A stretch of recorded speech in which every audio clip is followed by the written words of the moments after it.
안녕하세요. 새 비디오에 오신 것을 환영합니다. 만화는 주로 재미있는 것으로 여겨지지만 일부 애니메이터는 어두운 접근 방식을 취하며 쇼를 만들었습니다. 이 비디오에서는 고전 및 현대 만화에서 가장 무서운 순간과 캐릭터를 보여줍니다. 팝콘을 들고 지금까지 방영된 가장 무서운 만화 20편을 즐겨보십시오. 이 채널을 처음 사용하십니까? 구독과 좋아요, 알림 설정 부탁드리겠습니다. 20번 닌자 거북이의 가장 무서운 캐릭터 중 하나인 쥐왕을 만나보십시오. 이 신비한 캐릭터는 소름 끼치는 외모를 가진 악당으로 알려져 있으며 때로는 안티히어로로도 알려져 있습니다.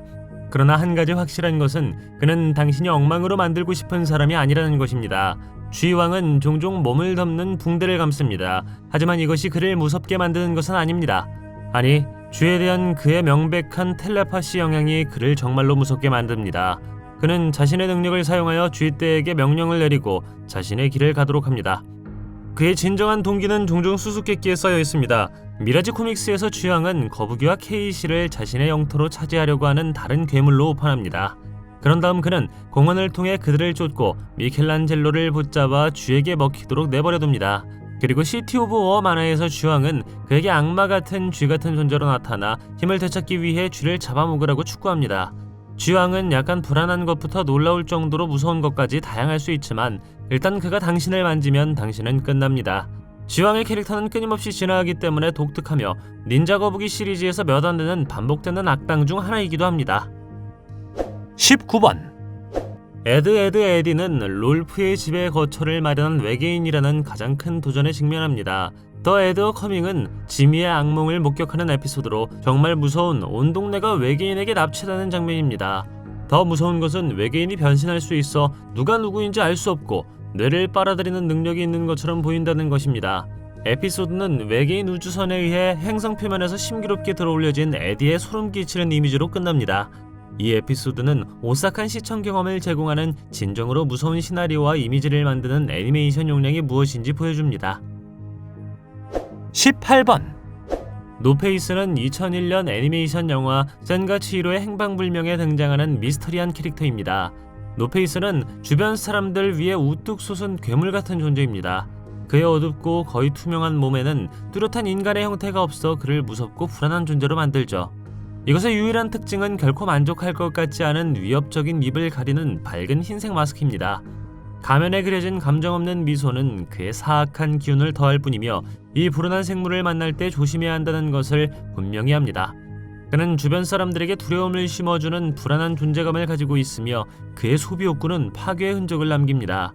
그의 초기 외로움과 오해받는 성격은 그의 관심을 끄는 모든 것과 모든 사람을 집어삼키면서 훨씬 더 사악한 것으로 빠르게 바뀝니다. 이야기가 진행됨에 따라 노페이스의 행동은 점점 더 무서워집니다. 눈에 보이는 것을 계속 먹어치우면서 점점 더 괴물처럼 변해가죠. 17번 인기 애니메이션 시리즈 아바타 라스트 에어밴더에서 가장 기억에 남고 무서운 악당 중 하나는 코더 페이스 스틸러입니다. 영계에 거주하는 이 고대의 영은 자신의 면전에서 감정을 드러내는 사람들의 얼굴을 훔치는 능력을 가지고 있습니다.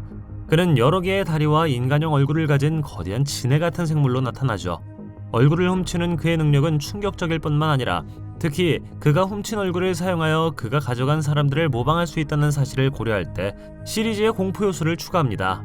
그를 더욱 무섭게 만드는 것은 그가 완전히 예측할 수 없고 감정이 없어 그가 화면에 나타날 때 캐릭터와 시청자를 경계하게 만든다는 것입니다. 주인공 아앙조차도 다시 만날 것이라는 영혼의 불길한 약속에 겁에 질리고 괴로워했습니다. 아바타 시리즈가 마음에 드나요? 댓글로 알려주세요. 16번 수쿠비와 친구들은 버려진 공항에서 으스스한 우주인의 미스터리를 조사합니다. 유령의 출현은 많은 혼란을 일으킵니다. 수쿠비와 친구들은 가스가 떨어진 후 버려진 농장을 발견합니다. 이 지역에서 수수께끼의 우주선이 발견되었다는 것이 밝혀졌습니다. 그 뒤를 잇는 것은 빛나는 발자국과 으스스한 우주인입니다. 그의 모습에는 낄낄대는 소리가 동반되죠. 그는 매우 무서워 보이며 해골 같은 머리를 가진 이 크고 경외심을 불러일으키는 인물 주위에는 불길한 분위기가 감돌고 있습니다. 그는 또한 빛을 발하고 공중에 떠있는 것처럼 보이며 부자연스러운 소리를 냅니다. 우주복의 디자인은 초기 나사 우주 비행사 슈트를 다소 연상시키기는 하지만 더 미래지향적이고 양식화된 모습을 가지고 있습니다. 이 쇼에는 많은 외계인이 등장하지만 에피소드 스푸키 스페이스 쿡에서는 이것은 외계인이 아니라 파란색 우주복을 입은 인간형 인물의 유령 같은 모습입니다. 결국 외계인이 단순히 우주선을 이용해 범죄를 저지르는 사람이라는 것을 알게 된 후 갱단은 악당을 잡아 당국에 넘길 수 있습니다. 늘 그렇듯이 에피소드는 갱단이 미스터리 머신 벤을 타고 다음 모험을 준비하는 것으로 끝납니다. 15번. 많은 픽사와 디즈니 만화에서 팬들은 숨겨진 비밀을 찾는 것을 즐깁니다. 잊혀진 색상과 같은 실수부터 무서운 비밀에 이르기까지 다양하죠. 몇몇 관객들은 영화 겨울왕국에서 엘사 앞에 군중 속에 서 있는 슬렌더맨을 발견합니다. 그는 자신의 트레이드마크인 양복을 입고 언제나처럼 말없이 바라보고 있죠. 인터넷에 따르면 슬렌더맨은 어두운 양복을 입은 얼굴이 없는 키가 큰 인물로 일반적으로 길쭉한 팔과 손가락으로 묘사됩니다. 그는 종종 숲이 우거진 지역이나 황량한 지역에서 어린이와 청소년을 스토킹하고 잡아먹는다고 합니다. 영화 겨울왕국의 다른 비밀에는 장면 중 하나에 숨겨진 미키마우스 봉제 인형과 라푼젤, 플린라이더의 출연이 포함됩니다. 겨울왕국2에서는 올라프가 노래를 부르는 장면이 나오고 미키마우스, 덤보, 베이맥스, 볼트, 백설공주도 배경에 숨겨져 있습니다. 14번. 시즌6 에피소드 스플린터에서 스폰지밥은 우연히 타르타르 소스에 걸려 넘어져 엄지손가락에 파편을 맞았습니다. 이제 당신은 그 다음에는? 그러나 우리를 믿으십시오. 이것은 평범한 파편이 아닙니다. 에피소드가 진행됨에 따라 이 작은 나무 파편은 시간이 지날수록 더 커지고 더 고통스러워지는 불쾌한 감염된 여드름이 됩니다. 스폰지밥이 파편을 제거하려고 시도하는 것은 상황을 더 악화시킬 뿐이며 패트릭이 도움을 주려고 할 때 그는 파편을 피부 깊숙이 밀어넣습니다. 결국 여드름이 너무 커져서 크랩스 씨도 겁에 질리죠. 그러나 가장 심한 부분은 에피소드가 끝날 무렵에 나옵니다. 마침내 파편이 터진 후 엄청난 양의 고름이 계속 나옵니다.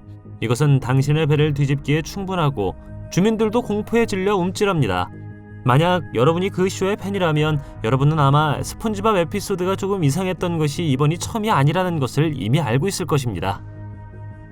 13번. 어드벤처 타임은 유머와 흥미로운 캐릭터로 유명한 애니메이션 TV 시리즈입니다. 그러나 시즌7에서는 평소 가벼움에서 벗어나 공포 장르에 도전한 에피소드 텅 빈 눈을 가진 소녀가 등장합니다.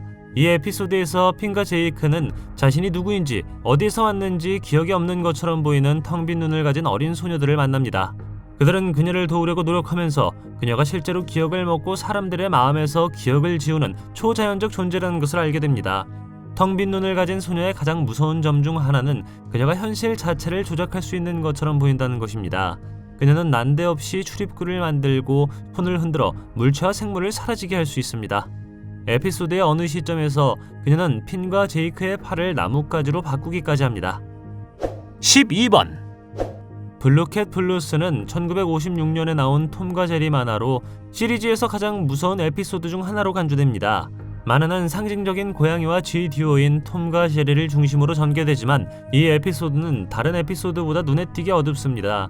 블루캣 블루스에서 톰은 투추라는 이름의 하얀 암컷 고양이와 사랑에 빠집니다. 그는 그녀에게 깊은 인상을 주기 위해 모든 시간과 돈을 쏟아부었지만 그녀는 결국 그를 부자 고양이에게 맡깁니다. 톰은 우울감과 절망감을 느끼며 슬픔을 달래기 시작합니다. 그의 평소 라이벌인 제리는 톰을 도우려고 노력하지만 에피소드는 두 사람이 철로에 앉아 운명에 체념하면서 우울하게 끝납니다. 이 에피소드는 우울증과 절망이라는 주제를 다루기 때문에 무섭고 슬픕니다. 이러한 무거운 주제를 다루고 있다는 사실은 특히 무슨 일이 일어나고 있는지 완전히 이해하지 못할 수 있는 어린 시청자에게 특히 무서운 이유이기도 합니다. 11번. 그래비티 폴스는 쌍둥이 남매인 디퍼와 메이블 핀스가 신비한 그래비티 폴스 마을에서 증조부 스탠과 함께 여름을 보내면서 겪는 모험을 따라가는 애니메이션 TV 시리즈입니다. 시리즈의 가장 무서운 에피소드인 이것은 쌍둥이는 만지는 모든 사람의 형태를 취할 수 있는 생물을 만나죠. 또한 사랑하는 사람을 모방하고 현실을 조작하는 능력도 있습니다. 사기꾼일 뿐만 아니라 형태 변경 능력을 사용해 먹이를 공격하고 제압하는 포식자이기도 합니다. 이 에피소드는 쌍둥이와 친구들이 누가 진짜이고 누가 진짜가 아닌지 알아내려고 노력하는 긴장감 넘치는 순간으로 가득합니다. 그들은 궁극적으로 생물을 극저온으로 올려 물리치지만 얼음 같은 잠에 빠지기 전 디퍼에게 끔찍한 운명에 대한 경고를 보냅니다. 10번. 애니메이션 시리즈 심슨 가족의 시즌4 에피소드 10에서 호머 심슨은 아들 바트를 위해 오싹하고 불안한 광대 모양의 침대를 만듭니다. 편안하고 아늑한 침대와 달리 광대 침대는 방에서 어렴풋이 보이는 위협적인 존재입니다. 둥글둥글한 빨간 코, 하얗게 칠해진 얼굴, 빛나는 눈과 날카로운 이빨은 누구에게나 오싹함을 주기에 충분합니다. 보는 것만으로도 등골이 오싹해지고 바트가 왜 그 안에서 잠을 자지 않고 물건을 보관하는 데만 사용하는지 분명해집니다. 침대는 바트에게 깜짝 선물로 주어졌지만 바트는 침대를 보자마자 겁에 질려 도망치죠. 호머는 자신을 올해의 아버지로 만들어줄 침대를 만드는 것이 좋은 생각이라고 생각했지만 오히려 악몽이 되었습니다. 광대 침대는 많은 사람들에게 심슨 시리즈에서 가장 무서운 순간 중 하나입니다. 이것은 쇼의 작가 중 한 명인 마이클 에이스에 의해 영감을 받았습니다. 분명히 마이클은 항상 광대를 무서워했으며 그의 아버지는 어렸을 때 광대 모양의 침대를 만들었습니다. 9번. 이것은 티미 터너라는 소년과 그의 요정 대부인 코스모와 완다의 모험을 따라가는 인기 애니메이션 시리즈입니다. 데츠 라이프 에피소드에서는 티미의 죽은 기니피그 에디가 되살아나면서 좀비 아포칼립스가 펼쳐집니다. 티미는 본의 아니게 터너 부인의 정원에 있는 모든 것이 살아나기를 바랬습니다.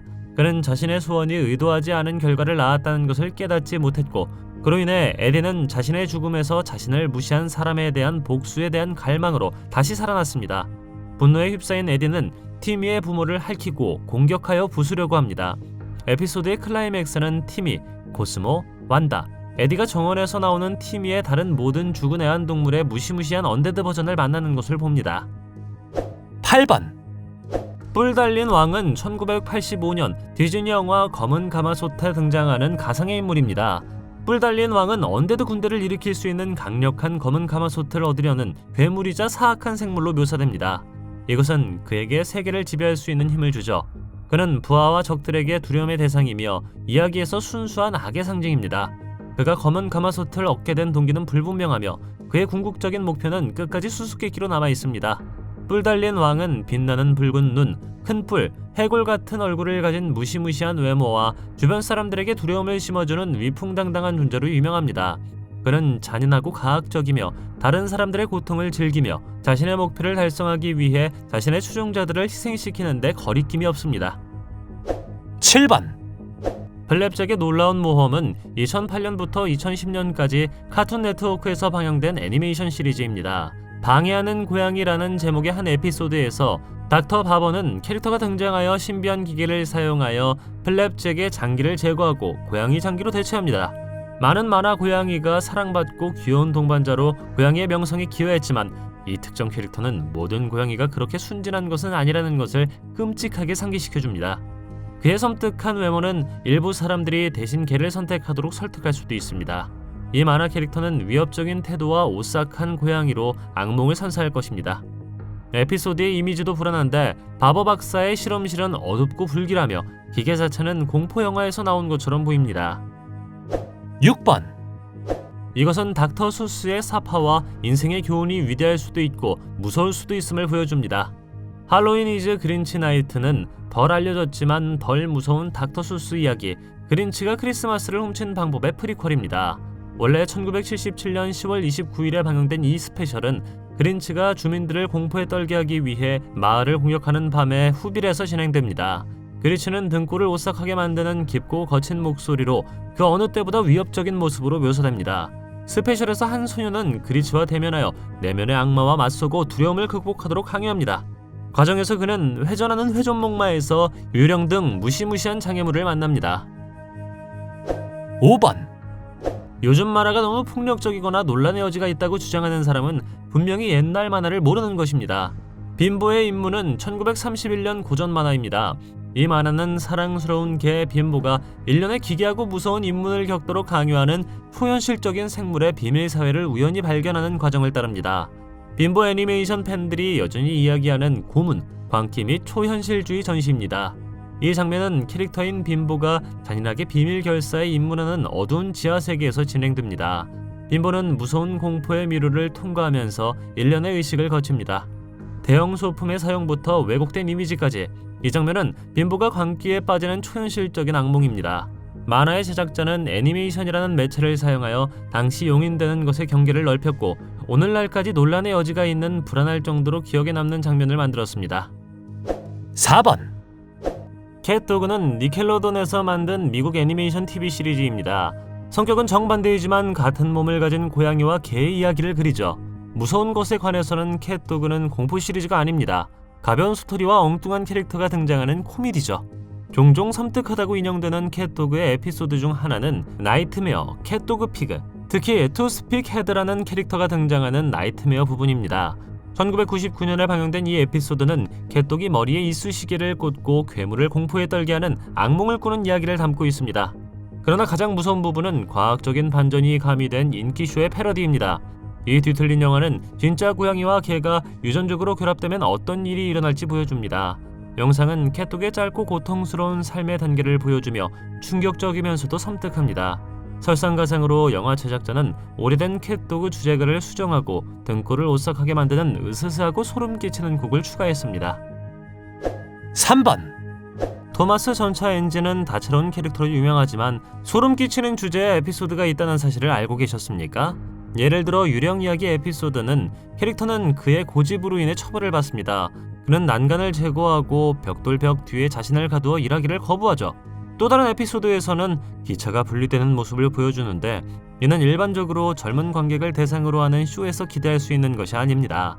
아마도 이 시리즈에서 가장 충격적인 측면은 토마스와 그의 친구들이 무거운 물건을 성으로 배달하는 임무를 맡았다는 것입니다. 도중에 그들은 폐차장에서 버려지고 잊혀진 기차 무리를 만나죠. 열차는 상태가 좋지 않고 수년 동안 방치되어 고통받고 있습니다. 2번 스퀴드워드가 자살한 에피소드를 둘러싼 미스터리는 많은 소문과 추측의 원천입니다. 인기 어린이 애니메이션 시리즈 네모바지 스펀지밥 시즌4의 잃어버린 에피소드라고 하며 이 에피소드는 오징어의 자살로 알려져 있습니다. 보고서에 따르면 이 에피소드는 오래된 VHS 테이프에서만 사용할 수 있으며 2005년 니켈로니언 팀의 일부 구성원이 시청했습니다. 상영 후 애니메이터 2명이 병원에 실려가고 편집자 1명이 퇴직하며 여성 인턴까지 실종됐습니다. 에피소드에서 스퀴어드는 클라리넷을 연습하는 것으로 보이지만 스펀지밥을 포함한 군중에게 야유를 받아 사건이 확대됩니다. 이 에피소드는 붉고 충혈된 눈동자를 가진 소름 끼치도록 사실적이고 섬세한 눈을 보여주는 것으로 유명합니다. 에피소드 후반부에 스퀴드워드가 침대에서 심하게 우는 장면이 길게 나오는데 흐느끼는 소리 뒤에서 자세히 들어보면 범죄 현장 사진과 섞인 웃음소리가 들린다고 합니다. 이 에피소드는 해라고 말하는 목소리와 스퀴드워드가 산탄총을 들고 있는 것으로 끝난다고 합니다. 1번 람세스 왕은 인기 애니메이션 시리즈 겁쟁이 개에게 용기를 주세요에서 가장 악명 높은 악당 중 한 명입니다. 그는 시즌 1 에피소드 7 람세스 왕의 저주라는 제목으로 등장합니다. 람세스 왕은 고대 이집트의 통치자로 묘사되며 그의 모습은 이집트 신화에 나오는 미라와 다른 언데드 생물을 연상시킵니다. 그의 목소리는 그의 해골 외모와 최면에 걸린 듯한 눈과 결합되어 그를 무서운 악당으로 만듭니다. 람세스 왕은 유스터스 뮤리엘에게서 훔친 황금 서판을 되찾고 싶어하는 것으로 유명하며 그는 그것이 자신의 것이라고 믿습니다. 그는 그것을 되찾고 부부를 괴롭히기 위해 저주를 보낸 것을 포함하여 무엇이든 할 의향이 있습니다. 그의 외모와 목소리는 여전히 시리즈 역사상 가장 기억에 남고 무서운 순간으로 간주됩니다. 쇼의 많은 팬들은 람세스 왕이 매우 소름 끼치는 캐릭터라고 생각합니다. 그의 해골 형태와 차가운 눈을 포함한 그의 섬뜩한 외모는 위협적인 목소리와 결합되어 그를 인기 있는 악당으로 만들었습니다. 에피소드 람세스 왕의 저주는 원래 출시된 지 몇 년 후에 시리즈에서 가장 무서운 에피소드 중 하나로 자주 인용됩니다. 어떤 만화가 가장 무섭다고 생각하시나요? 댓글로 알려주세요. 동영상이 마음에 들면 좋아요 부탁드리겠습니다. 저희가 만든 동영상을 더 보고 싶으시다면 화면에서 동영상을 클릭하거나 채널을 살펴보세요. 시청해주셔서 감사드리며 다음에 뵙겠습니다.